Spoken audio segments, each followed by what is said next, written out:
Hello दोस्तों, कैसे हैं आप लोग। उम्मीद है अच्छे होंगे। हम लोग आज पढ़ेंगे वैद्युत आवेश तथा क्षेत्र चैप्टर। हम लोग जो पढ़ रहे थे क्लास 12th में फिजिक्स का, उसमें मैंने आप लोगों को पूरा सब कुछ जो है जितना भी टॉपिक था सब कुछ क्या करा दिया था, कंप्लीट करा दिया था। अब हम लोग पढ़ने वाले हैं आज लास्ट क्लास है इस चैप्टर की। इसमें हम लोग पढ़ने वाले हैं जो पिछले साल या 4-5 साल में पिछले जो एक एग्जाम में क्वेश्चन आए हुए हैं यूपी बोर्ड में। और जो यहाँ पे मैं आप लोगों को क्वेश्चन कराने वाला हूँ वो एक एक क्वेश्चन कम से कम कई कई बार आया होगा। ऐसा नहीं कि सिर्फ एक ही बार आया उठा लिया। मैंने सारे 5 साल के जितने भी हर साल 4 सेट या 3 सेट बनते हैं, 4 ही सेट बनते हैं हर साल 5 सेट, तो सारे सेट का देखा तो कई क्वेश्चन इसमें ऐसे होंगे ना जो 4-4 5-5 बार आए हुए हैं। तो मतलब यहाँ पे कोई एक ऐसा क्वेश्चन मिस नहीं होगा आपका जो पहले आया हो और हमने यहाँ पे कराया ना हो उसको। तो ये बहुत इंपॉर्टेंट क्लास है। अगर ये क्लास आपने देख ली ना तो गारंटी से आपके ये समझ लीजिए 13 नंबर का आता है चैप्टर विद्युत विभव वाला, और ये मिला के दोनों एक ही में मिला के तो ये वाला आधा पार्ट है उसका एक हिसाब से आवेश वाला, क्षेत्र वाला। तो ये 6 नंबर तो 100% इसी में से आपको मिलेंगे। ठीक है ना। तो न्यूमेरिकल हम लोग करने वाले हैं। बाकी थ्योरी तो मैंने आप लोगों को बता ही दी है। चैप्टर में थ्योरी है ही क्या, न्यूमेरिकल है। बाकी तो जो है क्या कहते हैं गॉस का नियम है, यही सब पूछ सकता है आपसे। लेकिन न्यूमेरिकल इससे बाहर जो मैं बता रहा हूँ इससे बाहर कुछ भी नहीं मिलेगा। एग्जाम के बाद आप देख भी सकते हैं, मिला भी सकते हैं। और ये जो भी क्वेश्चन मैं करा रहा हूँ आप पिछले साल विद्या हो या क्वेश्चन बैंक पे हो उससे क्या कर सकते हैं, आप मिला सकते हैं। तो जैसा कि आप लोग मेरा नाम जानते ही होंगे, मेरा नाम है शावेज खान और मैं यहाँ आप लोगों को क्लास 10th 11th और 12th की फिजिक्स, केमिस्ट्री और मैथमेटिक्स पढ़ाता हूँ। तो शुरू करने से पहले वाइट वाला बटन दिख रहा होगा सब्सक्राइब वाला, उसको ज़रूर दबा दीजिए। बेल आइकन और शेयर और लाइक जितने भी बटन दिख रहे हैं सबको क्या कर देना है, दबा देना है। और 5 दोस्तों को शेयर तो जरूर करना है। इतनी मेहनत से आपको पढ़ा रहा हूँ, एक से एक यहाँ पे कंटेंट लेके आ रहा हूँ। इतना कंटेंट आप लोगों को पेड बैचेस में भी नहीं मिलेगा। तो क्या करना है, शेयर ज़रूर करना है। कम से कम 5 दोस्त तो होंगे ना जानने वाले तुम्हारे, उनको शेयर करना है। ठीक है, तो चलिए स्टार्ट करते हैं। अब देखो मैंने यहाँ पे पहले जो क्वेश्चन लिखे हैं वो लिखे हैं ऑब्जेक्टिव वाले, जो 1 नंबर के क्वेश्चन आते हैं ना, 6 क्वेश्चन आते हैं 1 नंबर के, तो वो वाले पहले सॉल्व करते हैं। ठीक है। अब देखो यहाँ पे लिखा है एक सवाल है तुम्हारे पास में, एक ऋणात्मक आवेशित वस्तु है। क्या है, ऋणात्मक आवेशित वस्तु। ऋणात्मक मतलब एक ऑब्जेक्ट है, उसको क्या बोला गया है, वाई है वो। एक ऋणात्मक आवेशित वस्तु एक्स है वो वस्तु। दूसरी एक और आवेशित वस्तु है वाई को क्या करती है, प्रतिकर्षित करती है। ठीक है। अब उसने कहा है एक तीसरी और वस्तु है जेड, वो क्या करती है, वाई को वाई की तरफ आकर्षित होती है। तो पूछा है जेड किस तरह का है, मतलब जेड प्लस में है, माइनस में है, पॉजिटिव है, निगेटिव है, क्या बताना है भाई। तो सबसे पहले जो दिया है वो लिख लो। सबसे पहले दिया है एक ऋणात्मक आवेशित वस्तु एक्स, तो एक्स जो है वो क्या है, किस प्रकार की है, माइनस है। एस के ऊपर कौन सा निशान है, माइनस निशान है। अच्छा ये बताओ, अगर कोई वस्तु माइनस वाली आवेशित है और दूसरी एक और वस्तु है वाई को, ये वाई को क्या कर रही है, भगा रही है दूर, इसको भगा रही है, प्रतिकर्षित कर रही है। ये इससे पास नहीं आ रही है, इसको अपनी तरफ नहीं आ रही है, इसको दूर भगा रही है। अब जाहिर सी बात है ये उसको वाई जो है इससे प्रतिकर्षित हो रहा है तो एक्स भी इससे प्रतिकर्षित हो रहा होगा। ठीक है। जब दो वस्तुएं आपस में प्रतिकर्षित करती हैं तभी प्रतिकर्षित कर सकती हैं दो वस्तुएं आपस में, दोनों का आवेश क्या हो, सेम हो। अगर दोनों प्लस में है तो दोनों प्लस में हो, प्लस प्लस वाली एक दूसरे को प्रतिकर्षित करती हैं, माइनस माइनस वाली भी एक दूसरे को प्रतिकर्षित करती हैं। तो ये दोनों प्रतिकर्षित कर रहे हैं, इसका मतलब एक्स पर माइनस है तो वाई भी क्या होगा, माइनस होगा। ठीक है। अब दूसरी एक वस्तु है जेड, वो कह रहा है वाई जो है, जेड जो है वाई की तरफ आकर्षित होता है, मतलब ये इससे दूर नहीं भाग रहा है, ये इसके पास आ रहा है जेड। तो एक अगर माइनस में है दूसरा किसमें हो कि वो पास आ जाए, तो आंसर आधे लोग बताएंगे कि प्लस में होगा, क्योंकि तुमको पता है माइनस और प्लस एक दूसरे को क्या करते हैं, आकर्षित करते हैं। तो देखो आंसर प्लस भी हो सकता है और आंसर शून्य वो हो सकता है, क्या बोलते हैं उसको, उदासीन भी हो सकता है। ऐसा वस्तु जिस पर कोई आवेश ना हो, ना प्लस ना माइनस, उसको हम क्या बोलते हैं, उदासीन बोलते हैं। तुमको एक बात ध्यान रखनी है, उदासीन वस्तुएं प्लस की तरफ भी आकर्षित हो जाती हैं और माइनस की तरफ भी आकर्षित होती हैं। तो जरूरी नहीं है कि अगर कोई माइनस की तरफ आकर्षित हो रहा हो तो वो प्लस में ही हो, उदासीन भी हो सकता है। ठीक है, क्योंकि ये कॉन्सेप्ट याद रखना है तुमको। देखो प्लस हो और प्लस हो, ये दोनों क्या होंगे, प्रतिकर्षित होंगे। ठीक है। माइनस और माइनस ये दोनों क्या होंगे, प्रतिकर्षित। प्लस और माइनस ये दोनों क्या होंगे, आकर्षित होंगे। ठीक है। और अगर आपके पास में प्लस है या माइनस है और साथ में यहाँ पे उदासीन रखा है तो ये भी आपस में क्या होगा, आकर्षण होगा, इनके बीच में क्या होगा, आकर्षण। ठीक है। तो ये हो गया आपका सॉल्यूशन इस सवाल का।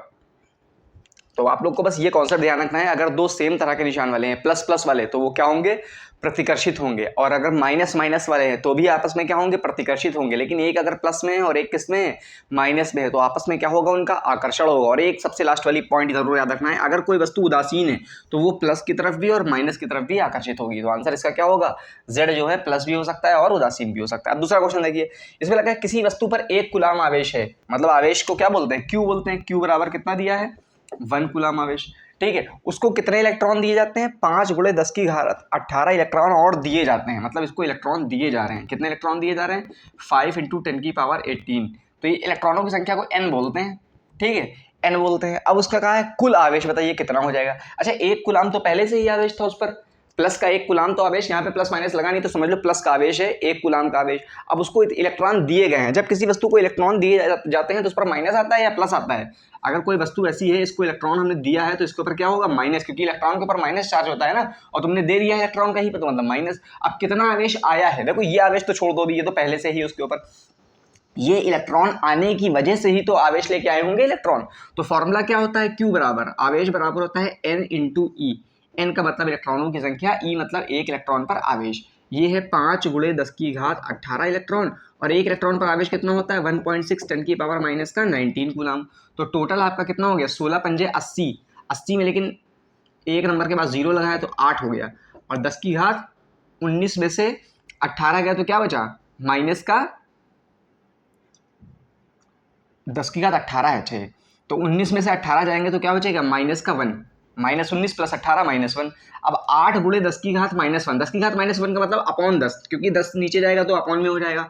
8/10 का मतलब होता है 0.8, तो 0.8 कूलाम आ गया। तो आंसर हो गया? नहीं, ये तो आवेश सिर्फ उतना आया है जो इलेक्ट्रॉन आने की वजह से आया है उस वस्तु के ऊपर, उससे पहले भी तो 1 कूलाम आवेश था उस पर। तो आप कहोगे इसको जोड़ देते हैं, लेकिन ध्यान रखो इलेक्ट्रॉन जब आता है तो आवेश माइनस लेके आता है, तो ये माइनस का आवेश रहा होगा, और जो तुम्हारे पास में पहले से आवेश था वो किसमें है? प्लस में आवेश है। तो Q टोटल बराबर क्या हो जाएगा? कुल आवेश उस पर कितना बचेगा? 1 कूलाम तो पहले से था, अब ये माइनस का 0.8 कूलाम आ गया है, तो अब का कैंसिल हो जाएगा ना, ये 1 में से 0.8 जाएगा, कितना बचेगा? 0.2 का कूलाम प्लस का। बात समझ में आई?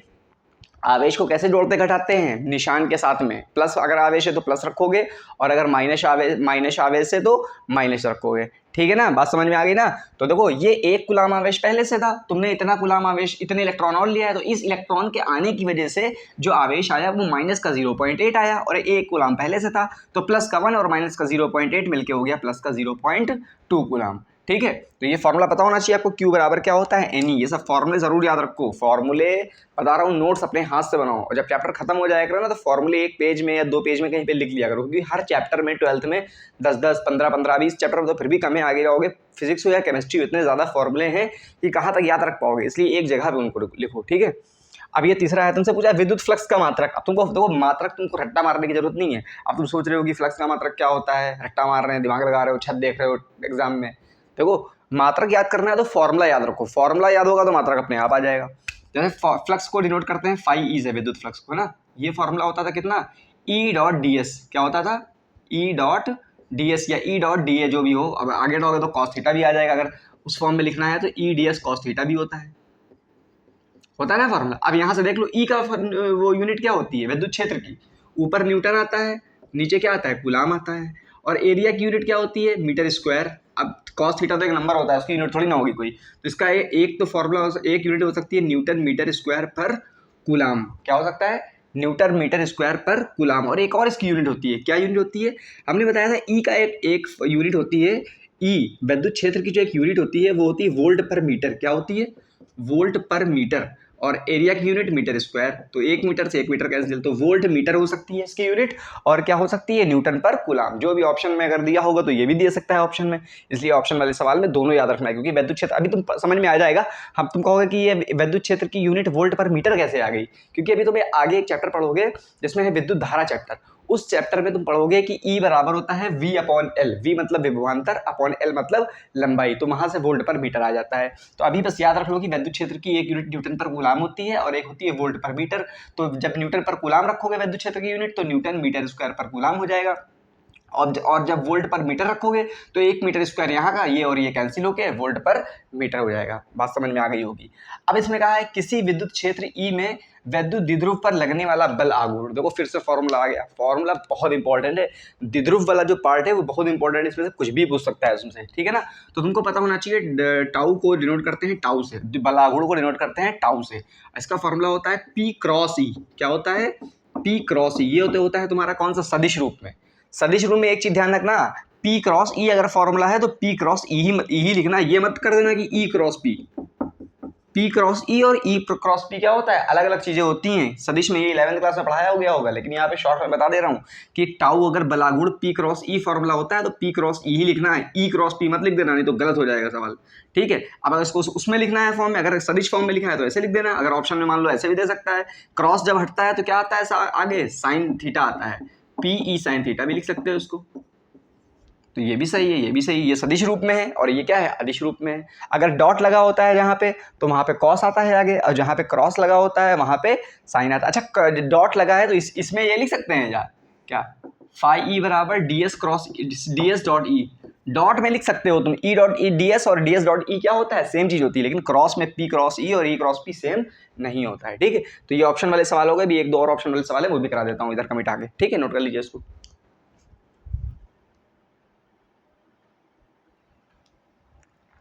अब देखिए, आपको ये सवाल दिया है, दो बिंदु आवेश वायु में एक निश्चित दूरी पर रखे हैं और उनके बीच में बल लग रहा है 80 न्यूटन। जब उन्हीं को रखा जाता है किसमें, किसी अन्य माध्यम में रखा जाता है तो उनके बीच में बल लगता है क्या, 8 न्यूटन। तो परावैद्युतांक पूछा है, इसके लिए सिंपल सा फॉर्मूला आपको पता होना चाहिए। देखो, अगर कोई बल, पहले सबसे पहले मान लो कोई आवेश है, ये बिंदु आवेश है कोई, और ये कोई दूसरा बिंदु आवेश है, ये कहाँ रखे हैं, वायु में रखे हैं। तो वायु में रखे हैं, फॉर्मूला होता है F बराबर कुछ भी फॉर्मूला है, मान लो इनके बीच में बल लग रहा है F, अभी कितना बल लग रहा है F। लेकिन अगर किसी ये दूसरी, यही दोनों आवेश, मान लो ये Q1 है और ये Q2 है, इनको अगर रख दिया जाता है किसमें, किसी दूसरे मीडियम में, मान लो ये Q1 है Q2 है, और दूसरे मीडियम में रखा जाएगा तो बल बदल जाएगा, F डैश बल लगेगा, और ये कोई माध्यम है। ठीक है, माध्यम का परावैद्युतांक मान लो क्या है, K है। तो याद रखो कि जो F डैश होता है, मतलब माध्यम में बल जो होता है, वो किसके बराबर होता है, जो वायु में बल है वो अपॉन में क्या कर दो तुम, परावैद्युतांक कर दो। ये फॉर्मूला इंपॉर्टेंट होता है, याद रखना। माध्यम के अंदर जो बल लगता है वो हवा में लगने वाले बल का अपॉन कर दो, किससे, K से। K जहाँ पे क्या होता है, परावैद्युतांक। यहाँ पे K 9 × 10⁹ नहीं है, परावैद्युतांक बताया गया है साफ साफ। परावैद्युतांक की दूसरी चीज होती है और वो जो K लिखा होता है वो अलग चीज होती है। तो अगर तुमको परावैद्युतांक दिया है किसी माध्यम का और तुमसे माध्यम में बल पूछा है, तो हवा में बल को अपॉन कर दो किससे, परावैद्युतांक से। अब यहाँ पे तुमको देखो, माध्यम में बल दिया है, दूसरे माध्यम में कितना बल दिया है, 8 न्यूटन। तो मतलब ये माध्यम का बल हो गया, इसकी जगह पे 8 रख दिया हमने। ये F क्या है, हवा वाला बल। हवा वाला बल कितना दिया है, 80 दिया है। ठीक है, अब K निकालना है तुमको यहाँ परावैद्युतांक। तो K को इधर कर दें, कोई दिक्कत है, कर दिया हमने K को इधर। ये 80 आ गया, ये डिवाइड में आ जाएगा, 8 नीचे आ जाएगा, तो 80/8 क्या होता है, 10। क्या होता है, परावैद्युतांक क्या होगा, 10 होगा तुम्हारा। सिंपल सी बात हो गई, फॉर्मूला 10 आंसर आ जाएगा इसका। अच्छा, अब ये सवाल देखो, उसने कहा है एक वर्ग के विपरीत कोनों पर 4 वर्ग होता है। वर्ग किस तरह का होता है, डायग्राम बनाओ तभी समझ में आएगा। चलो यहाँ बना लेते हैं डायग्राम, इधर बना लेते हैं डायग्राम। ये हो गया तुम्हारा वर्ग। वर्ग में सारी भुजाएं क्या होती हैं, बराबर होती हैं। तो मान लिया A भुजा का वर्ग है। ठीक है, अब दूसरा क्या है, विपरीत कोनों पर कैपिटल Q आवेश रखे हैं। 2 विपरीत कोनों पर कैपिटल Q और बाकी के बचे हुए 2 पर स्मॉल q। अब उसने कहा है कैपिटल Q आवेश पर कुल बल क्या है, 0 है। तो capital Q upon small q निकालना है। मतलब बड़ा वाला जो Q है इस पर कुल बल क्या आ रहा है, 0 आ रहा है। तो कुल बल 0 कैसे आ सकता है, देखो बड़ा वाला अगर मान लो हम इस पर निकाल लें, ये वाले आवेश पर बल निकाल लें, तो इस पर कुल बल क्या आना चाहिए, सवाल के हिसाब से 0 आना चाहिए। तो कुल बल इस पर आएगा किसकी वजह से, 3 की वजह से आएगा। एक तो इसकी वजह से आएगा, एक इसकी वजह से आएगा और एक इसकी वजह से। अच्छा, अभी हम मान के चल रहे हैं इस पर 0 कैसे आ सकता है। देखो अब देखो, ये Q और ये Q दोनों क्या है, सेम है, विपरीत आवेश वाले। ठीक है, अगर Q की वजह से इस पर बल निकालें, अगर इसको हम प्लस मान लें तो इसकी वजह से तो इस पर बल इधर आएगा। ठीक है, और इसको अगर भी हम प्लस मान लें तो इसकी वजह से बल किधर आएगा, इधर आएगा। ये दोनों तो सेम होंगे ना, क्योंकि Q और Q दोनों सेम है और कैपिटल Q और कैपिटल Q सेम है। अच्छा, इसकी वजह से अगर बल इधर आ रहा है, इसकी वजह से बल इधर आ रहा है, तो ओवरऑल बल क्या आएगा, इस तरफ आएगा। किस तरफ आएगा, इधर बल। अगर दो सदिश 90 डिग्री पर हैं तो उनका परिणामी कहाँ होता है, उनके जस्ट बीच से जाता है। अब अगर दोनों इक्वल बल है तो जस्ट बीच से जाएगा, वरना जाएगा तो बीच से ही कहीं से। ठीक है, तो ये तो हो गया परिणामी बल। और अच्छा, इसकी वजह से अगर कैपिटल Q की वजह से इस पर बल देखें तो फिर क्या होगा, अगर कैपिटल Q की वजह से इस पर बल देखने जाओ तो इसको तो क्या होना चाहिए, इसको माइनस में होना चाहिए, तभी ये हो पाएगा ऐसा कि बल क्या है, इस तरफ आए। क्योंकि 0 तभी हो सकता है, देखो एक तरफ तो बल इधर जा रहा है, अगर तुम ये भी प्लस में कर दोगे तो इसकी वजह से भी बल क्या हो जाएगा, इधर ही हो जाएगा। और दोनों सदिश क्या हो जाएंगे, एक ही तरफ हो जाएंगे। ये डायग्राम इधर बनाता हूँ तो समझ में आएगा ज़्यादा खास आप लोगों को। इसको हटा देता हूँ इधर से, यहाँ से इधर बनाता हूँ यहाँ पे डायग्राम। ये तुम्हारा हो गया वर्ग। ठीक, इस वर्ग पर मान लिया हमने ये स्मॉल q है, ये स्मॉल q है, ये कैपिटल Q। थोड़ा इधर बनाते हैं, और ये कैपिटल क्यू है। इस क्यू की वजह से अगर तुमने इसको प्लस माना और इसको प्लस माना तो इसको प्लस की वजह से इस पर बल किधर लगेगा, इधर लगेगा, क्योंकि प्लस वाला प्लस को क्या करता है, प्रतिकर्षित करता है, बल दूर की तरफ लगता है, तो मान लिया इधर लगेगा। इस वाले की वजह से इस पर जो बल लगेगा वो किधर लगेगा, इससे दूर की तरफ लगेगा, अगर तुमने इसको प्लस माना है तो ये इधर लगेगा, ठीक है। अच्छा, इसकी वजह से इस पर बल किधर लगेगा, अच्छा इन दोनों की वजह से एक बल इधर जा रहा है, एक बल इधर जा रहा है, तो टोटल कहाँ जाएगा, ये दोनों 90 डिग्री है ना, वर्ग के सारे कोने कितने होते हैं, 90 के होते हैं। जब दो सदिश 90 डिग्री पे होते हैं तो उनका जो परिणामी होता है वो उनके बीच से जाता है, तो मान लिया ऐसे कहीं जा रहा होगा इसका परिणामी, जो एफ टोटल होगा, इसको मान लिया हमने एफ, इसको चलो हमने ए बी सी डी मानते हैं, इसको ये पॉइंट ए मान लिया, अगर हमने ये पॉइंट मान लिया बी, ये वाला पॉइंट सी मान लिया वर्ग का, और ये वाला पॉइंट मान लिया डी, तो इसको हमने बोल दिया चलो एफ ए, इसको बोल दिया सी की वजह से जो जा रहा है एफ सी, ठीक है। अच्छा, ये एफ ए और एफ सी का क्या है, ये टोटल हुआ, ये मान लिया एफ है, क्या है, एफ है। एफ ए और एफ सी का टोटल क्या है, एफ इधर जा रहा है, क्योंकि दो अगर 90 डिग्री पर सदिश है तो उनका जो परिणामी होता है उनके बीच से जाता है, ये इनके बीच से चला गया। अच्छा, अगर इसको भी तुमने प्लस मान लिया, किसको, ये वाले क्यू को, कैपिटल वाले जो इधर रखा है, डी पर रखा है, तो जब इसको प्लस मान लोगे तो इसकी वजह से भी इस पर कहाँ बल लगेगा, इधर ही लगेगा, तो ये टोटल बल इधर लग ही रहा था पहले, और तुमने भी इधर ही बल इसको प्लस मान लिया तो इससे इसकी वजह से भी इधर ही लग गया। तो जब दोनों बल सेम दिशा में होंगे तो वो क्या होंगे, जुड़ जाएंगे, जो दोनों सदिश जब सेम दिशा में होते हैं तो जब जुड़ जाएंगे तो जीरो हो पाएगा, ये तो कुछ ना कुछ तो बल आएगा ही ना इनका परिणामी, और इसमें कुछ और जोड़ दोगे तो जीरो कैसे आ पाएगा, कभी नहीं आ पाएगा। तो इसका मतलब ये वाला बल क्या होना चाहिए, माइनस में होना चाहिए, किसमें, ये वाला जो चार्ज होना चाहिए माइनस में, तभी ये अपनी तरफ इसकी वजह से इस पर जो बल लगेगा वो किधर लगेगा, नीचे की तरफ लगेगा, तभी लगेगा। तो इसका मतलब ये वाला क्या होना चाहिए, माइनस होना चाहिए। इसको क्या बोल दोगे तुम, एफ डी, डी की वजह से। तो इसका मतलब ये जो एफ सी और ए का टोटल आया है ये अपोजिट साइड होगा बाहर की तरफ, और एफ डी का जो होगा वो क्या होगा, इसकी तरफ। जब दो बल अपोजिट दिशा में होंगे तभी वो जीरो हो सकता है टोटल। कैसे, देखो जैसे ये मार्कर है तुम्हारे पास में, ये मार्कर को हम इधर भी खींच रहे हैं, तुम्हारे लेफ्ट साइड में भी खींच रहे हैं और हम तुम्हारे राइट साइड में भी खींच रहे हैं। तो अभी ये खींच रहा है नहीं, तुमको लग रहा होगा हम सिर्फ पकड़े हैं, लेकिन हम क्या कर रहे हैं, खींच रहे हैं, इधर भी खींच रहे हैं और इधर भी खींच रहे हैं,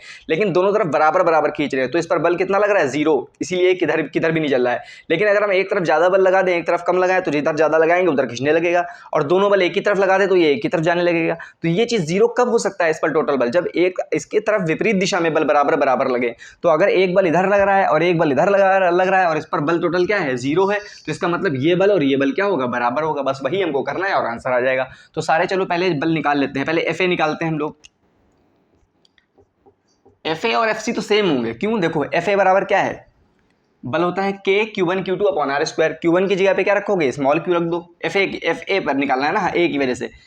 क्यू टू की जगह रखना है ये कैपिटल क्यू रख दो, अपॉन में इनके बीच की दूरी स्मॉल ए है, सबकी दूरी स्मॉल ए है, तो ये ए स्क्वायर हो गया, ये तो एफ ए हो गया। इसी तरह एफ सी निकाले हम, एफ सी और एफ ए सेम होंगे, एफ सी बराबर निकालोगे तो वही आ जाएगा, के क्यू वन को क्यू मान लो, क्यू टू को क्या मान लो, कैपिटल क्यू मान लो, अपॉन में आर की जगह ए स्क्वायर।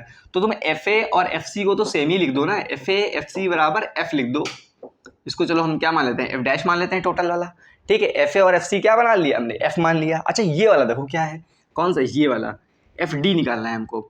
एफ डी निकालते हैं पहले, फिर टोटल निकालते हैं। अच्छा, टोटल निकाल दे पहले, चलो टोटल ही निकाल देते हैं पहले। एफ ए और एफ सी का टोटल क्या आएगा, ये दोनों क्या है, लंबवत हैं। जब दो बल लंबवत होते हैं तो उनका टोटल क्या आता है, एफ टोटल बराबर होता है एफ वन, एफ ए और एफ सी है ना, तो एफ ए का स्क्वायर प्लस एफ सी का स्क्वायर। बात समझ में आई, जब दो बल क्या होते हैं, लंबवत होते हैं, तो उनका परिणामी क्या होता है, अंडर रूट में F A square plus F C square. चलो रख दो वैल्यू यहाँ पे, एफ ए और एफ सी को। अभी हम पूरी वैल्यू नहीं रख रहे हैं ये वाली, अब तुम लोग आधे लोग क्या करोगे, एफ ए की जगह पे ये रख दोगे, एफ सी की जगह पे ये रख दोगे, तो इससे होगा क्या, चलो अगर रखना है रख दो, लेकिन अभी क्या करेंगे, इसलिए नहीं रख रहे हैं क्योंकि अभी देखो एफ रखोगे तो रूट से बाहर आ जाएगा, सिर्फ हमको वैल्यू रखनी होगी। वैल्यू जो रखा करो सबसे लास्ट वाले टर्म में रखा करो, कैलकुलेशन उससे आसान होती है।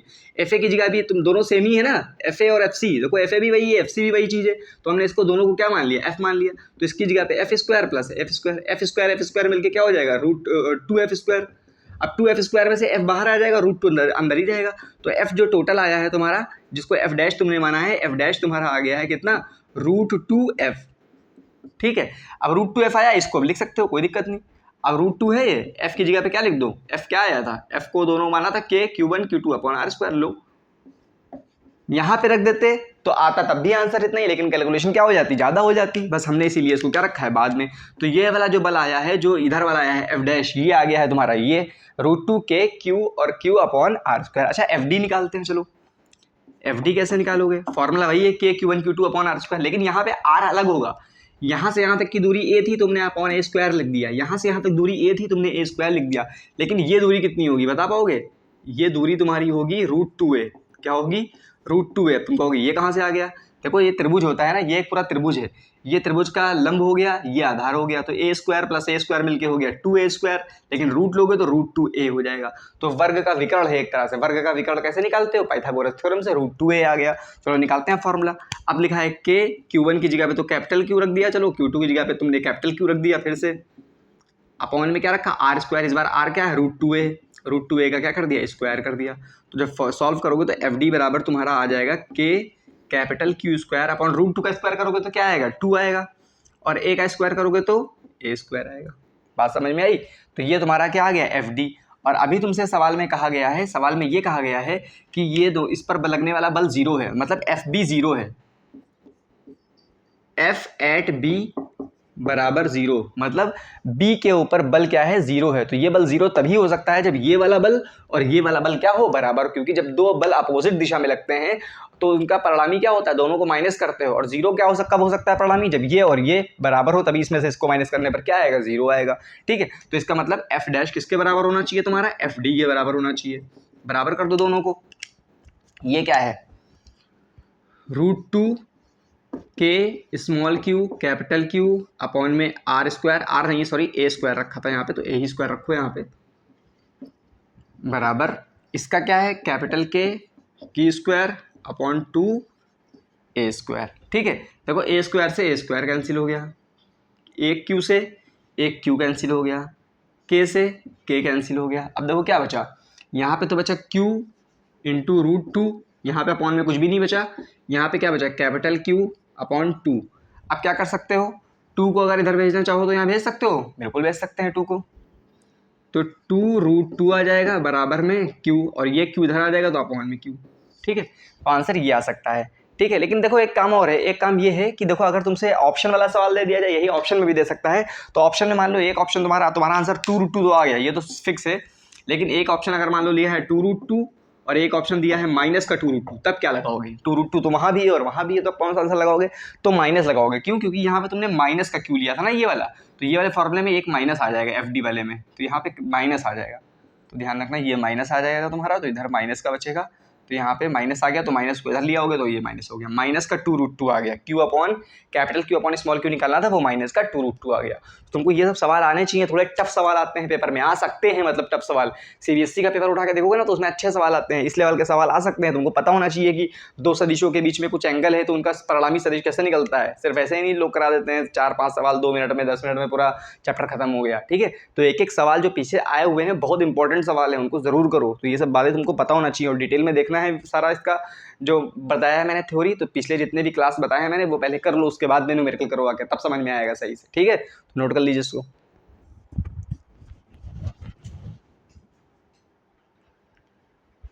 अब देखो ये सवाल, देखो इस सवाल का कॉन्सेप्ट मैं आप लोगों को थ्योरी में बता चुका हूं, जब मैं बता रहा था कि एक प्लेट की वजह से जो वैद्युत क्षेत्र होता है वो उसको कैसे निकालते हैं, उसका फॉर्मूला वगैरह सब कुछ मैंने बताया था।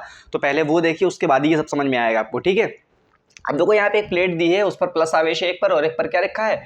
माइनस आवेश है। तो प्लस पर आवेश घनत्व तो सिग्मा है और माइनस पर भी आवेश घनत्व तो सिग्मा है, और ये दिया है तुमको। ठीक है, प्लस पर प्लस आवेश होगा, माइनस पर माइनस आवेश होगा। ठीक है, अब यहाँ पे 3 क्षेत्र दिए हैं। एक दिया है प्लेट ए के लेफ्ट तरफ, जिसको 1 क्षेत्र बोला गया है। एक दिया है प्लेट बी के राइट हैंड साइड पे, इसको 3 नंबर क्षेत्र बोला गया। और एक ए और बी के बीच में कुछ जगह है, इसको बोला है सेकंड क्षेत्र। तुमको 4 सवाल दिए गए हैं। पहला सवाल ये है कि फर्स्ट एरिया में वैद्युत क्षेत्र, मतलब पहले वाले में इधर वैद्युत क्षेत्र क्या होगा।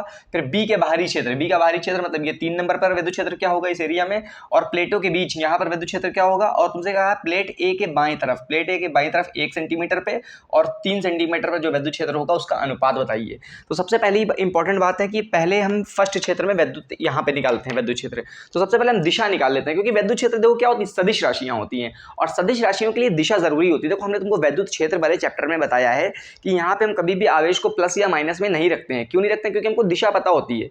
हर चीज़ की दिशा पता होती है, इसलिए प्लस माइनस में हम कोई चीज़ यहाँ पे नहीं रखते हैं। दिशा के हिसाब से अगर सेम दिशा में आ रहे होंगे तो जोड़ देंगे, अब विपरीत दिशा में आ रहे होंगे तो माइनस कर देंगे, और अगर किसी एंगल पर आ रहे होंगे तो उसको किसी एंगल जो उनका फॉर्मूला होता है उसके हिसाब से निकालेंगे। ठीक है, अब देखो यहाँ पे विद्युत क्षेत्र 1 में निकालना है, यहाँ पर इस एरिया में, तो इसमें यहाँ पे विद्युत क्षेत्र दो चीज़ों की वजह से होगा, प्लेट ए की वजह से और प्लेट बी की वजह से। अब तुमको पता है प्लस वाली कोई भी चीज़ हो उसकी वजह से विद्युत क्षेत्र क्या होता है, दूर की तरफ होता है। तो प्लस वाली प्लेट की वजह से इस पॉइंट पर, यहाँ पर इस एरिया में कोई भी पॉइंट ले लो, उस पर विद्युत क्षेत्र क्या होगा, इधर होगा। तो मान लिया यहाँ पे ए की वजह से क्या है, ई ए, लेफ्ट साइड आ गया। ठीक है, इसी तरह से अगर हम बी की वजह से इस पर विद्युत क्षेत्र निकाले तो वो माइनस में है, किसमें है, बी माइनस में, तो इसकी तरफ होगा ना विद्युत क्षेत्र, माइनस है तो बिल्कुल होगा इसकी तरफ। तो यहाँ पे क्या हो जाएगा, ई बी हो जाएगा।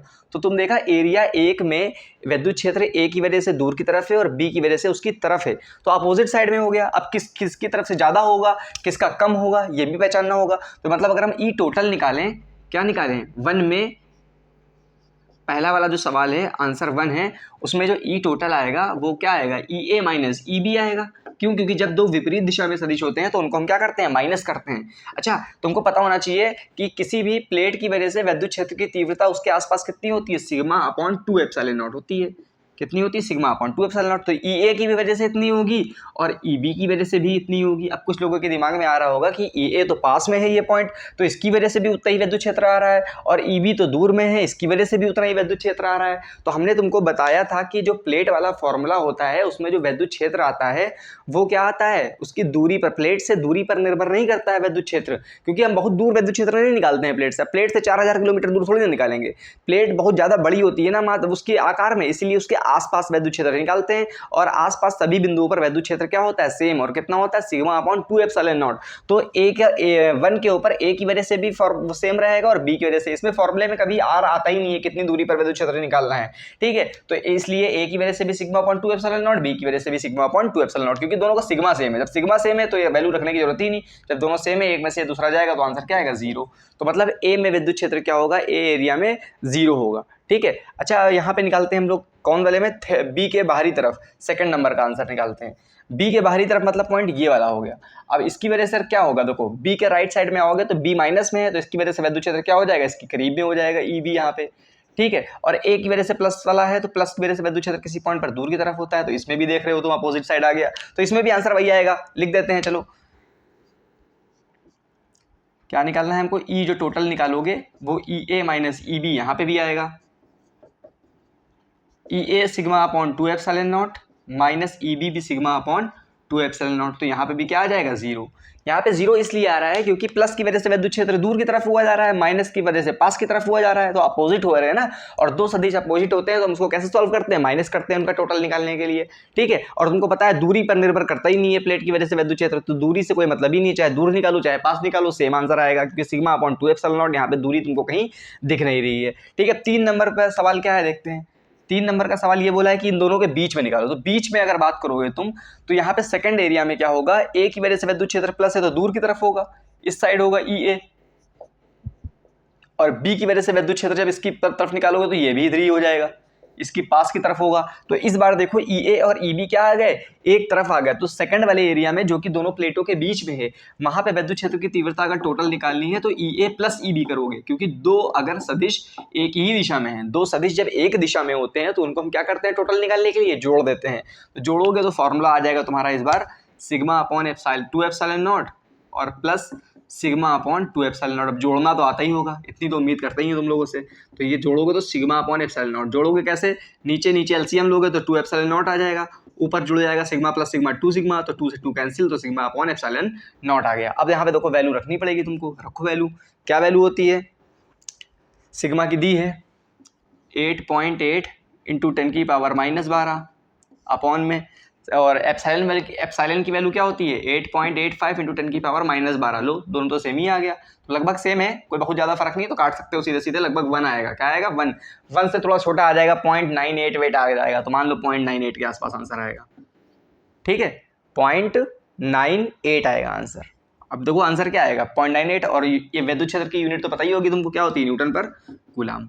तो ये आंसर आ गया तुम्हारा, आएगा तो वैसे 1 के आसपास, देखो 0.85 है, 0.988 और 0.99 आ जाए तो समझ लो तुम इतना ही आंसर आएगा, यहाँ तक लिख दोगे तो सही मान लिया जाएगा। अब चौथे नंबर पे देखो सवाल क्या है, बहुत इंपॉर्टेंट सवाल है चौथे नंबर पे। चौथे नंबर पे कहा है कि सबसे पहले ए के बाईं ओर किसी मान लो यहाँ से 1 सेंटीमीटर पे वैद्युत क्षेत्र निकालो। ठीक है, मान लो इसको ई नाम दे दिया E1, फिर उसके बाद यहाँ से 2 सेंटीमीटर पे निकालो, इसको नाम दे दिया गया E2।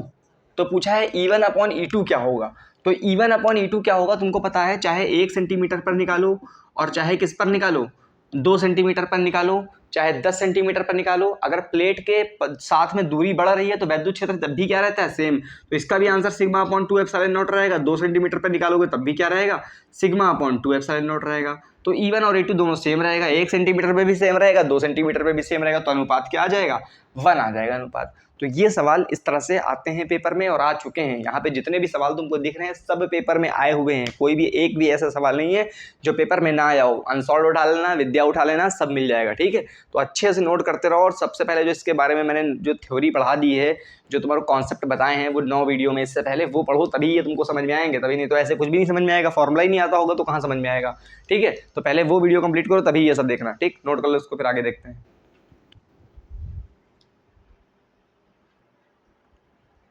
अब ये सवाल देखो आप लोग, इस सवाल में कहा गया है 2 आवेश हैं, एक का मान दिया है 5 × 10⁻19 प्लस में वो भी है, और दूसरा आवेश भी क्या है, प्लस का 10 × 10⁻19, और इन दोनों के बीच की दूरी कितनी है, 1 मीटर की दूरी है। अब कहा है इन दोनों को जोड़ने वाली रेखा के किस पॉइंट पर वैद्युत क्षेत्र शून्य होगा। बहुत इंपॉर्टेंट सवाल है।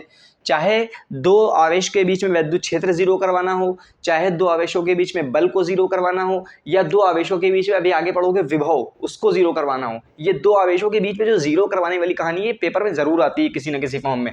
ठीक है, तो मान लिया, चलो एक इसको मान लिया आपने Q1 नाम दे दिया, इसको नाम दे दिया Q2।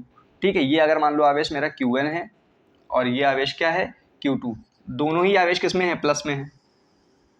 एक तरह से देखा जाए तो Q2 जो है Q1 का द्विगुना है। अगर इसको तुम Q मानोगे तो ये ऑटोमेटिक क्या हो जाएगा, 2Q हो जाएगा। क्यों, देखो ये प्लस का 10 प्लस का 5 × 10⁻19 है और ये 10 है, 5 का दुगुना ही तो 10 होता है, ये तो सेम ही है बाकी वाली चीज़ है। तो एक तरह से देखा जाए Q2 Q1 का दुगुना है। चलो, लेकिन फिर भी हमने Q1 Q2 मान लिया है। अगर मानना चाहते हैं तो Q और 2Q भी मान सकते होते हैं। और दोनों के बीच की दूरी कितनी दी है, 1 मीटर दी है। कितनी मीटर, 1 मीटर की दूरी दी है। अब पूछा है इनके बीच में कहाँ पे वैद्युत क्षेत्र 0 हो सकता है। अच्छा बताओ, इनको जोड़ने वाली रेखा कौन सी है। जोड़ने वाली रेखा में तो ये भी आ गया और ये पूरी रेखा आ गई जोड़ने वाली। ठीक है, तो अब जोड़ने वाली रेखा के 3 पार्ट दिख रहे हैं हमको। एक पार्ट तो ये दिख रहा है हमको कि Q1 से लेफ्ट साइड में, एक पार्ट दिख रहा है Q2 के राइट साइड में, और एक Q1 और Q2 के बीच में। तो वैद्युत क्षेत्र कहाँ पे 0 हो सकता है, ये भी प्लस में है और ये भी प्लस में है। देखो, अगर आप इधर वाल देखें, इस साइड में Q1 के लेफ्ट साइड देखें, तो इस साइड जरा आओ, तो प्लस की वजह से वैद्युत क्षेत्र, तो उसकी यहाँ पे कोई भी पॉइंट ले लोगे, प्लस की वजह से वैद्युत क्षेत्र क्या होता है, इधर वाला होता है, उससे दूर की तरफ। और इस प्लस वाले की वजह से यहाँ पे वैद्युत क्षेत्र इसी तरफ होगा, तो दूर की तरफ। तो इसका मतलब लेफ्ट, Q1 के लेफ्ट साइड में जो दोनों की वजह से वैद्युत क्षेत्र आ रहा है, Q1 और Q2 की वजह से सेम दिशा में आ रहा है, और 2 वैद्युत क्षेत्र सेम दिशा में होंगे तो क्या वो 0 हो सकते हैं, कभी नहीं हो सकते। अगर दोनों बल या दोनों वैद्युत क्षेत्र एक ही दिशा में लगा दोगे तो टोटल तो जुड़ जाएगा ना उनका, तो 0 तो होना ही नहीं है। तो इसका मतलब ये है कि अगर दोनों सेम दिशा में आ रहे होंगे तो 0 हो ही नहीं सकता किसी कीमत पर। वैद्युत क्षेत्र या बल वैद्युत क्षेत्र या बल 0 तभी होगा जब वो उनमें जो है वैद्युत क्षेत्र की जो दिशा है विपरीत हो, या बल की दिशा विपरीत हो। अभी वैद्युत क्षेत्र 0 करवाना है तो ये समझो वैद्युत क्षेत्र 0 तभी होगा ना जब 2 वैद्युत क्षेत्र एक दूसरे से अपोजिट दिशा में होंगे, तभी माइनस करोगे तभी 0 आएगा बराबर होने पर। नहीं तो अगर बराबर भी हो गए ये दोनों तो जुड़ जाएंगे, बराबर तो होंगे नहीं वैसे, लेकिन अगर 2 सेम दिशा में सदिश होते हैं तो जोड़ देते हो ना उनको, तो जोड़ने पर 0 कहाँ पे आ जाएगा। तो मतलब लेफ्ट साइड में तो 0 होना ही नहीं है कहीं पे। चलो राइट साइड में भी देख लेते हैं। राइट साइड में भी चलो यहाँ बना लेते हैं ताकि तुमको ध्यान न है। तो यहाँ पे अगर तुमने मानो ये E1 हो गया और चाहे E2 हो गया, E1 मतलब जो है 1 की वजह से वैद्युत क्षेत्र, E2 मतलब 2 की वजह से वैद्युत क्षेत्र, दोनों सेम दिशा में आ रहे हैं तो यहाँ 0 होगा ही नहीं।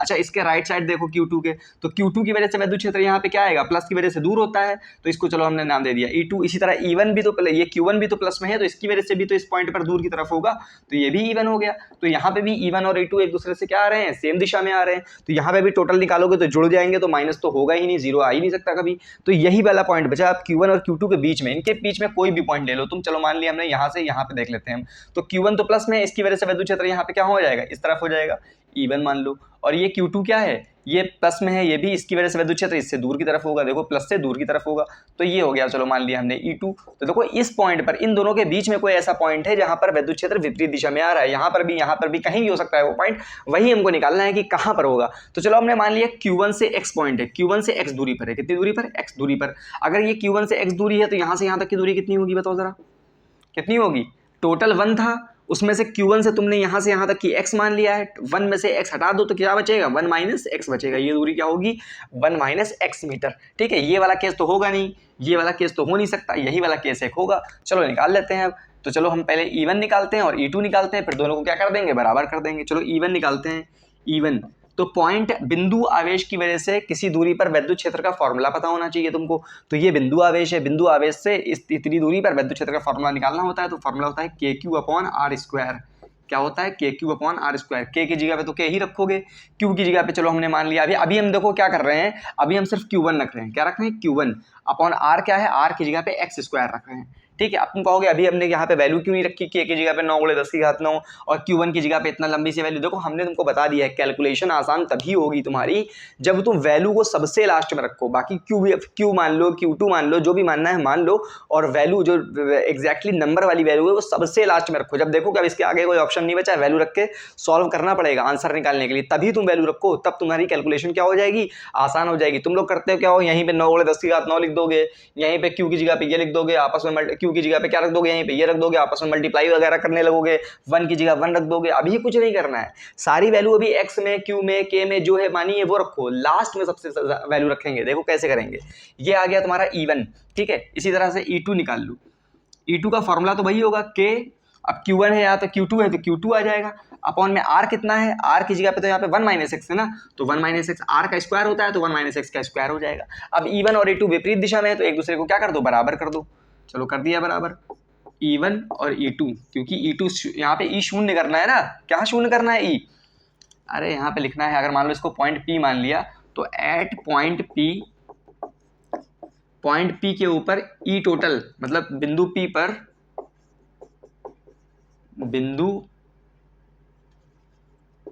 P पर E टोटल क्या होना चाहिए, 0 होना चाहिए। E टोटल 0 कब होगा, जब E1 और E2 क्या हो, बराबर हो। E1 बराबर E2 होगा, इसलिए E1 बराबर E2।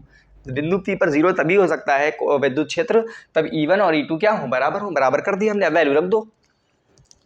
वैल्यू रखोगे, K की जगह पे तो K रखोगे, Q1 की जगह Q1 रख दिया, अभी यहाँ पे x² लिख दिया, यहाँ पे K की जगह K रखा, Q2 की जगह Q2 रख दिया, यहाँ पे 1 माइनस एक्स का होल स्क्वायर लिख दिया। ठीक है ना, अब देखो K से K तो क्या हो गया, कैंसिल। अब तुमने कर दिया था पहले मल्टीप्लाई कर दिया था, तो कोई मतलब ही नहीं हुआ मल्टीप्लाई करने का, क्योंकि तो K से क्या होना था, कैंसिल होना था। इसलिए मैं बोलता हूँ कि सबसे लास्ट में रखा करो वैल्यू को। ठीक है, अब इधर लिया उसको, अब रख देते हैं वैल्यू। अब तो देखो हमारे पास में कोई ऑप्शन भी नहीं बचा ना, चलो रखते हैं।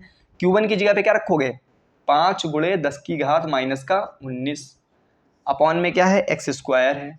Q2 की जगह पे क्या रखोगे, 10 × 10⁻⁻19 अपॉन में 1 माइनस एक्स का होल स्क्वायर है। अब देखो ये चीज़ तो जब बराबर के सेम तरफ कोई चीज़ होती है, एक ही ऊपर ऊपर होती है, तो 5 से 10 कट सकता है। नहीं समझ में आ रहा तो कोई दिक्कत नहीं, एक्स वाले नंबर एक तरफ लिया, तुमको एक्स निकालना है ना, एक्स वाली चीज़ें एक तरफ लिया, नंबर वाले एक तरफ। एक्स को हम इधर भेज रहे हैं, एक्स वाली चीज़ को, ये वाली चीज़ को नीचे भेज दे रहे हैं, तो यहाँ पे आ जाएगा 1 माइनस एक्स का होल स्क्वायर अपॉन में x²। यहाँ पे आ जाएगा 10 × 10⁻⁻19 अपॉन में आ जाएगा ये नंबर नीचे 5 × 10⁻⁻19। 10⁻⁻19 से 19 कैंसिल हो गया और ये 2 आ गया। ठीक है, अब तुम्हारे दिमाग में ये आ रहा होगा, चलो हम ये फॉर्मूला खोलते हैं, a-b के होल स्क्वायर से a² + b² - 2ab, उससे सॉल्व करोगे ना, शाम हो जाएगी, सॉल्व नहीं होगा। एक काम कर सकते हैं हम लोग, क्या काम कर सकते हैं, ये 1 माइनस एक्स है और ये नीचे क्या है, एक्स है, इस पूरे का स्क्वायर लगा सकते हैं, ऊपर भी स्क्वायर है नीचे भी स्क्वायर है, तो हमने एक साथ करके स्क्वायर लगा दिया, कोई दिक्कत नहीं। दिक्कत यहाँ पे 2 बचा ना, 2। अब क्या करेंगे, अगर हम दोनों तरफ वर्ग ले लें, क्या लें, वर्गमूल ले लें, दोनों तरफ वर्गमूल ले लें। जब वर्गमूल ले लोगे तो स्क्वायर हट जाएगा, यहाँ पे बचेगा 1 माइनस एक्स अपॉन में एक्स, यहाँ पे क्या बचेगा, √2 बचेगा।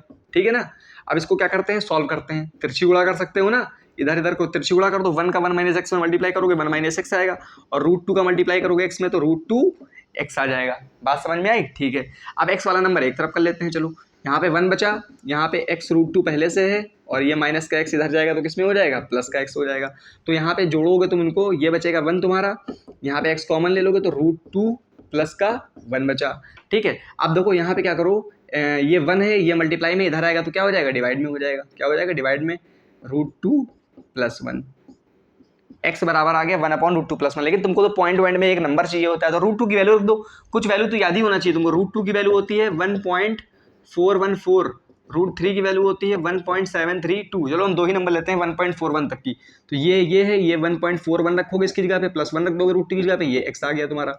ठीक है, इधर सॉल्व करते हैं, चलो ठीक है, तो x बराबर क्या आ जाएगा 1/1.41 में 1 जोड़ोगे तो क्या आएगा 2.41 आएगा। पॉइंट हटाया, 2 0 बढ़ाया, अब इसको डिवाइड कर लो। 241 बाहर आएगा और 100 कहाँ आएगा ऊपर आएगा तुम्हारा। एक बार में जाएगा नहीं, पॉइंट लगाओगे 0। 5 बार में ज्यादा हो जाएगा, 4 बार में ठीक है। 4 एकम 4, 4 चौको 16 के 6, हासिल आया 1, 4 दूना 8 और 1 9। 10 में से 4 गए 6, 9 में से 6 गए 3, बस ये बचा। पॉइंट लगाया, 0 बढ़ाया एक बार में, तो 0.41 आंसर आ गया लगभग। कितना आ गया पॉइंट का 41, x बराबर 0.41 मीटर। तो ये मतलब हो गया तुम्हारा कि Q1 से 0.41 मीटर दूर एक पॉइंट ऐसा होगा जहां पर वैद्युत क्षेत्र क्या होगा 0 होगा। अगर यही पॉइंट तुमसे Q2 से निकालना हो तो क्या निकालोगे, तो 1 - x हो जाएगा, तो इसमें तो 1 में से माइनस कर दो तो 0.59 आ जाएगा। तो यहां से 0.59 मीटर हुआ और Q1 से 0.41, तुमने x यहां से माना था इसलिए तुम्हारा आंसर आ गया x बराबर। नहीं छोड़ दोगे तो आंसर सही हो जाएगा तुम्हारा। ठीक है, तो यहाँ पे निकालना था हमको, किसी भी दो आवेश दिए हैं और बताया गया है तुमसे कि उनके बीच में कोई ऐसा पॉइंट ढूंढो कि जहां पर वैद्युत क्षेत्र क्या हो 0 हो। तो वैद्युत क्षेत्र 0 तभी हो सकता है जब दोनों की वजह से वैद्युत क्षेत्र विपरीत दिशा में हो। तो हमने चेक कर लिया कि बीच में ही ऐसा पॉइंट है जहां पर वैद्युत क्षेत्र विपरीत दिशा में, और फिर वैद्युत क्षेत्र का फॉर्मूला लगा दिया। अब बराबर कर दिया दोनों को, वैद्युत क्षेत्र 0 तभी होगा जब E1 और E2 क्या हो बराबर हो। तो काटा पीटा यहाँ से, बस यहाँ से तुमको मिस्टेक नहीं करनी चाहिए थी। यहाँ से तो क्या था, यहाँ पे तो रूट में ले लेंगे तो ज्यादा आसान हो जाएगा। इसको स्क्वायर करोगे ना तो स्क्वायर 2ab, फिर पाइथागोरस थ्योरम लगाना, वो क्या कहते हैं श्रीधराचार्य लगाना पड़ेगा, बड़ी दिक्कत हो जाएगी।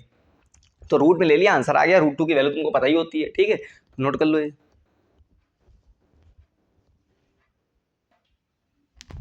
अब ये सवाल देखो, इस सवाल में द्विध्रुव के ऊपर एक सवाल आ गया है। कहा है एक द्विध्रुव है जो कि +20 माइक्रोकूलाम और -20 माइक्रोकूलाम के आवेश से मिलकर बना हुआ है। ठीक है, 1 सेंटीमीटर की दूरी पर रखे हैं दोनों आवेश। तो द्विध्रुव से 1 मीटर दूर तुमको वैद्युत क्षेत्र की तीव्रता निकालनी है, वो भी निरक्षीय स्थिति में। अब तुमको अगर पता ही नहीं होगा द्विध्रुव होता क्या है, अब द्विध्रुव पता भी चल गया क्या होता है, तो अक्षीय स्थिति क्या होती है, निरक्षीय स्थिति क्या होती है। इसीलिए पहले के सारे वीडियो देखो तब समझ में आएगा तुमको, ठीक है। और नोट्स बनाते जाओ, ये सवाल छोटे मोटे सवाल नहीं है, अच्छे सवाल हैं, अच्छे लेवल के सवाल हैं, और कम से कम कई बार आ चुके हैं। एक बार नहीं, 2 बार नहीं, तुम उठा के देख लेना, कई बार आ चुके हैं सवाल। ये बहुत इंपॉर्टेंट ये क्लास है, अगर इस क्लास के सारे सवाल कर लिए तो 5 से 6 नंबर आपके तय हैं बिल्कुल, ठीक है। तो चलिए देखते हैं पहले द्विध्रुव क्या होता है। द्विध्रुव होता है अगर दो आवेश एक दूसरे से बहुत कम दूरी पर रखे हो। यहाँ पे तो बनाना पड़ेगा तुमको दिखाने के लिए, कम दूरी बना देंगे दिखेगा ही नहीं तुमको। तो यहाँ पे एक द्विध्रुव में होता है एक आवेश प्लस में होता है और एक आवेश क्या होता है माइनस में, और दोनों सेम होते हैं। वही दिया है, एक 20 माइक्रोकूलम है, एक क्या है -20 माइक्रोकूलम। हमने क्यों मान लिया इनको, चलो ठीक है। और दोनों के बीच की दूरी क्या है 1 सेंटीमीटर, क्या है 1 सेंटीमीटर दोनों के बीच की दूरी है। और दो ध्रुव के बीच की दूरी को हम लोग डिनोट किससे करते थे, 2a से करते थे। क्या करते थे 2a। अब तुम लोग कहोगे 2a क्यों लिया, यहाँ पे a ही ले लेते तो क्या दिक्कत थी। a इसलिए नहीं लिया क्योंकि तुमको पता है द्विध्रुव से सारी दूरी कहाँ से नापते हैं, बीच से नापते हैं। तो अगर इसकी लंबाई 2a ना मानते a मानते तो a/2 करना पड़ता है यहाँ से नापने के लिए, इसलिए हम यहाँ से इसको पूरा 2a मानते हैं। तो एक तरह से ये 1 सेंटीमीटर क्या है 2a ही है, ठीक है। अच्छा, यहाँ से अक्षीय स्थिति क्या होती है, अक्षीय स्थिति होती है ये वाली, जो इसकी ये वाली एक्सिस है, इस पर जो कोई पॉइंट होगा तो उसको बोलेंगे अक्षीय स्थिति। और निरक्षीय स्थिति क्या होती है, निरक्षीय स्थिति होती है यहाँ से लंबवत, इस मध्य बिंदु से ऊपर की तरफ जाओ, इस लाइन के ऊपर जो दूरी होती है उसी को बोलते हैं निरक्षीय स्थिति। क्या बोलते हैं उसको, निरक्षीय स्थिति बोलते हैं, इस लाइन पर जो दूरी होती है, ठीक। तो इस लाइन के ऊपर 1 मीटर दूर, तो मान लिया यहाँ से 1 मीटर दूर पे कोई पॉइंट है, यहाँ पर तुमको निकालना है P, इस पर वैद्युत क्षेत्र निकालना है कोई पॉइंट पर, ठीक है। तो इसको बनाने की जरूरत नहीं थी, लेकिन फिर भी तुम देखा करो जिस सवाल में डायग्राम बनाने की जरूरत ना भी हो, डायग्राम बन सकता हो, तुम उसको डायग्राम जरूर बनाओ। इससे कॉपी चेक करने वाले के माइंड पर काफी असर पड़ता है, इससे समझ में आता है कि सामने वाले को काफी डिटेल में चीजें पता है, ठीक है। फॉर्मुला तुमको पता होना चाहिए सिंपल सा। वैद्युत क्षेत्र की अगर तुमको पता है निरक्षीय स्थिति में फॉर्मुला क्या होता है वैद्युत क्षेत्र की तीव्रता का, द्विध्रुव की वजह से निरक्षीय स्थिति में फॉर्मूला होता है kp/r³, और अक्षीय स्थिति में क्या होता है 2kp/r³। क्या होता है 2kp/r³। निरक्षीय स्थिति में क्या होता है kp/r³। तुमको यहाँ पे चीजें पता होना चाहिए। k का मतलब क्या होता है 9 × 10⁹, ये तो फिक्स होती है वैल्यू। p का मतलब क्या होता है, p का मतलब होता है द्विध्रुव का द्विध्रुव आघूर्ण। अब ये द्विध्रुव आघूर्ण तो दिया नहीं है कहीं, तो निकालो द्विध्रुव आघूर्ण नहीं दिया है, इसका अलग से फॉर्मूला होता है द्विध्रुव आघूर्ण का। p बराबर होता है q × 2a, एक आवेश और दोनों के बीच की दूरी। आवेश तो दोनों सेम ही होते हैं, सारा आवेश मिला के मत लिख देना, इसमें मिला के लिखोगे तो 0 ही हो जाएगा ना। तो द्विध्रुव वाले फॉर्मूले में जो Q आता है आवेश, वो कोई भी एक आवेश ले लो प्लस में रखो उसको, ठीक है। तो प्लस में रख देते हैं चलो। 20 माइक्रोकुलाम, माइक्रोकुलाम दिया है, माइक्रोकुलाम को कभी ऐसे 20 मत लिखना, माइक्रोकुलाम को कुलाम में बदलने के लिए 10 की घात -6 से मल्टीप्लाई करते हैं। और 2a की जगह पे यहाँ पे 2 गुणे 1 मत कर देना, ये पूरी जो दूरी दी है यही 2a है, ठीक है, ये दोनों आवेशों के बीच की दूरी होती है, ठीक है। तो 2a की जगह 1 सेंटीमीटर, लेकिन सेंटीमीटर में दूरी रखते नहीं है हम, किसमें रखते हैं, मीटर में। तो सेंटीमीटर को मीटर में बदलने के लिए 10 की घात -2 से मल्टीप्लाई करते हैं। तो ये तुम्हारा जो आ जाएगा वो द्विध्रुव आघूर्ण आ जाएगा। कितना आ जाएगा, 20 × 1 20, और ये 10 की घात -6 और 10 की घात -2, -6 -2 मिलके क्या हो जाएंगे, -8, ठीक है। इसका मात्रक क्या होता है, कूलाम होता है आवेश, और दूरी होती है मीटर, तो कूलाम मीटर इसका मात्रक होता है। तो ये वैल्यू तुमको यहाँ पे रख देनी है। अब आर क्या है, आर वही जहाँ पे तुमको विद्युत क्षेत्र की तीव्रता निकालनी है, उसके मध्य बिंदु से 1 मीटर की दूरी पर। तो आर बराबर तो 1 ही मीटर है, कोई दिक्कत ही नहीं है। चलो ये आर दिया है, अब वैल्यू रख दो, क्या दिक्कत है इसमें। के की जगह 9 × 10⁻9 रखा, पी की जगह पे क्या रखा, 20 × 10 की घात -8 रखा। आर क्यूब है, बस 1 का क्यूब रखोगे तो 1 ही आएगा, तब भी कोई दिक्कत नहीं। 9 को 20 से मल्टीप्लाई करोगे 180, और 10 की घात 9 में से 10 की घात 8 गया तो 10 की घात 1 बचा। तो एक तरह से आ गया तुम्हारा कितना, 180 को 10 से मल्टीप्लाई करोगे कितना आएगा, 1800 न्यूटन पर कूलाम। देख लो सही है। Q × 2a, Q की जगह पे 20 माइक्रोकुलाम, 20 × 10 की घात -6, और दोनों के बीच की दूरी 1 सेंटीमीटर दी थी, तो 1 × 10 की घात -2, ठीक है। तो ये हो गया 20 × 10 की घात -6 -2, 10 की घात -8 हो गया। अब P बराबर E बराबर होता है Kp/r³ फॉर्मूला, K की जगह रखा हमने 9 × 10⁻9, और P निकाल लिया हमने 20 × 10 की घात -8, और r³ की जगह पे 1 क्यूब रख दिया। तो 20 × 9 होता है 180, और 10 की घात 9 में से 10 की घात 8 गया, 10 की घात +1, तो 1800 न्यूटन पर कूलाम। ये आ गया आपका आंसर, विद्युत क्षेत्र। अब तुम लोग को अगर विद्युत क्षेत्र की तो दिशा भी होती है, तो दिशा भी बताओ। जब सवाल में नहीं पूछा है दिशा तो क्यों बताया, फिर भी लेकिन बता सकते हो, दिशा बनाने के लिए डायग्राम बना ही दिया था, इसीलिए हमने +Q विद्युत क्षेत्र से आवेश की, तो वो कॉन्सेप्ट पता होना चाहिए, कॉन्सेप्ट पता होगा सब कुछ कर लोगे। प्लस की वजह से विद्युत क्षेत्र की दिशा किधर होती है, इधर वाल होती है, दूर की तरफ, मिलाने वाली रेखा से दूर की तरफ, और -Q की वजह से क्या होती है, इसकी तरफ होती है, तो टोटल इधर आएगा तो इधर आ जाएगा। तो याद रखो हमेशा, या तो याद रखा करो प्लस से -Q की तरफ होता है, +Q से -Q, और कॉन्सेप्ट पता है तो याद रखने की कोई जरूरत नहीं, सिर्फ डायग्राम बनाओ आंसर निकाल लो, ठीक। तो दिशा भी बता दिया हमने, तो दिशा पूछता नहीं है तुमसे कभी, लेकिन ये सब पूछता है, ठीक है। तो इसको लिखो, बहुत इंपॉर्टेंट है, ठीक है, नोट करो इसको।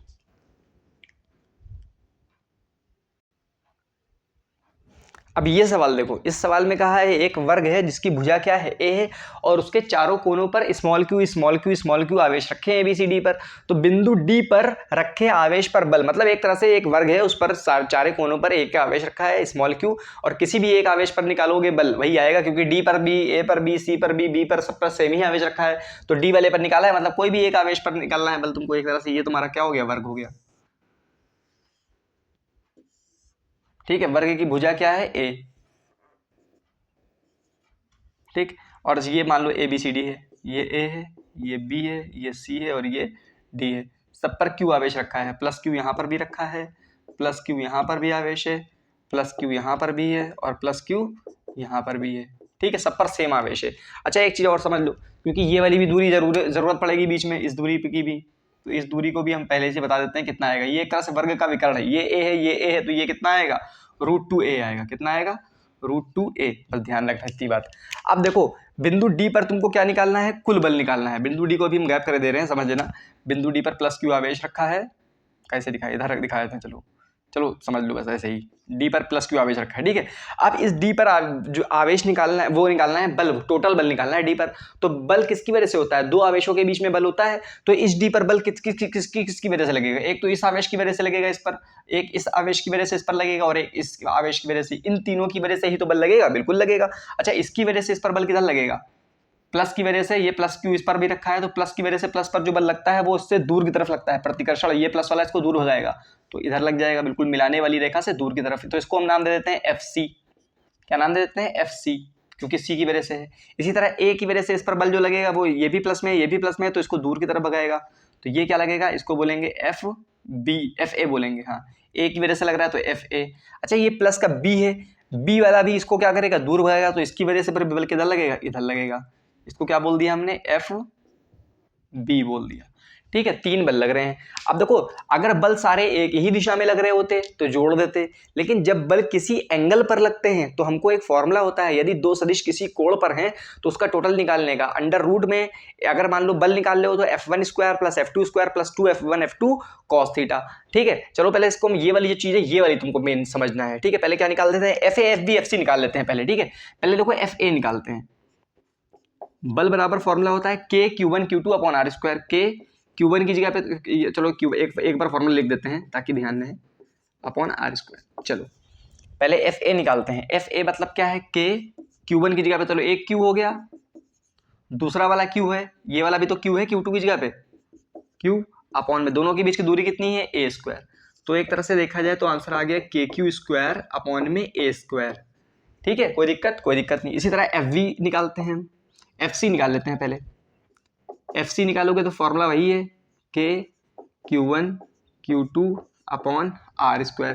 के की जगह पे के रखा, Q1 Q2 दोनों सेम ही है, यहाँ पे ए भी और सी भी और डी भी दोनों सेम है, इनके बीच में निकाल लो ना एफ सी बराबर ये इसकी वजह से इस पर बल Q1 Q2 दोनों सेम है, अपॉन में आर, बीच की दूरी भी सेम है क्योंकि वर्ग है, वर्ग की सारी भुजाएं क्या होती हैं, बराबर होती हैं। तो के क्यू स्क्वायर अपॉन में ए स्क्वायर। एक तरह से देखा जाए तुम्हारा तो ए और सी तो सेम ही आ गए, तो एफ ए और एफ सी तो सेम है दोनों, एफ ए बराबर एफ सी। तो इसकी जगह पे सीधे सीधे हम एफ लिखेंगे, बार बार अभी ये नहीं लिखेंगे, इसकी वैल्यू सबसे क्या रखेंगे, लास्ट में रखेंगे। ठीक है, अब उसके बाद में चलो एफ बी भी निकाल लेते हैं। एफ बी फॉर्मूला वही है, के Q1 Q2 upon R square. के Q1 की जगह पे Q, Q2 की जगह पे Q। अब बस यहाँ पे दिक्कत क्या होगी, यहाँ पे A जो है अलग होगा, यहाँ पे फिर A मत रख देना, यहाँ पे इनके बीच की दूरी A थी तो अपॉन में A स्क्वायर आया था, इनके बीच की दूरी A थी तो अपॉन में A स्क्वायर आया, लेकिन इनके बीच की दूरी √2A है तो यहाँ पे √2A का स्क्वायर आएगा।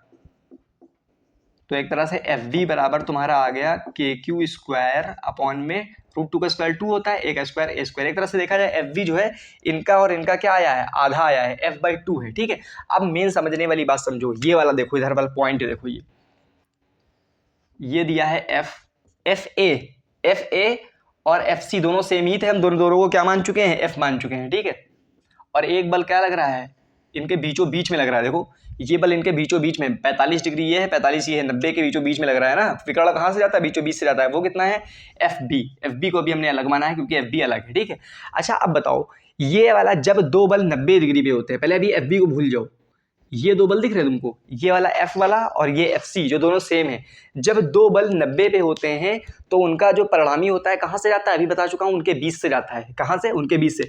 अब जरूरी नहीं बिल्कुल बीचों बीच से जाए, बीचों बीच से कब जाएगा, जब ये वाला और ये वाला बराबर हो। हाँ बिल्कुल बराबर है ही, तो मतलब इनका और इनका जो परिणामी होगा वो बीचों बीच से जाएगा, इसी वाली लाइन पे जाएगा, तो FB और वो दोनों एक ही दिशा में आ जाएंगे।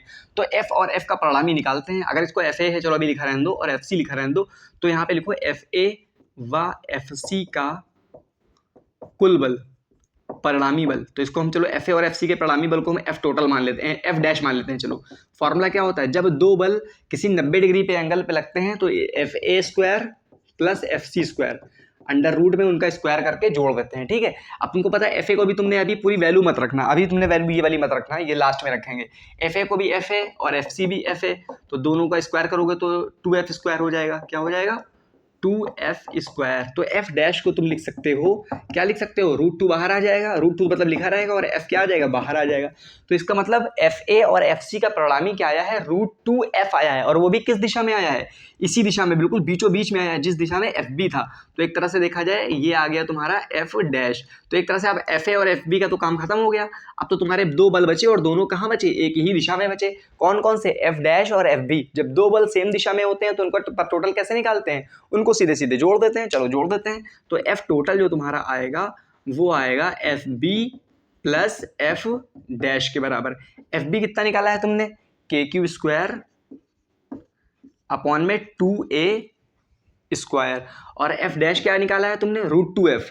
√2 और F की जगह पे क्या निकाला था, KQ square upon A square, KQ square upon A square. अब इनको सॉल्व करना है, इनको जोड़ना है। तो देखो जोड़ने के लिए अगर कोई चीज़ अपॉन में लगी है तो जोड़ना बहुत आसान हो जाता है, अगर नीचे वाली चीज़ें सेम हो जाए तो इसको हम बना सकते हैं ना, यहाँ पे 2 लगा दें और यहाँ पे 2 से मल्टीप्लाई कर दें। अब देखो कितना आसान हो गया, KQ स्क्वायर अपॉन में 2A स्क्वायर कॉमन ले लेते हैं हम, तो बचेगा 2√2 यहाँ से, और यहाँ से बचेगा प्लस का 1, और ये आ जाएगा KQ स्क्वायर अपॉन में 2a²। बस इसके आगे क्या ही सॉल्व करोगे, बस हो गया आंसर।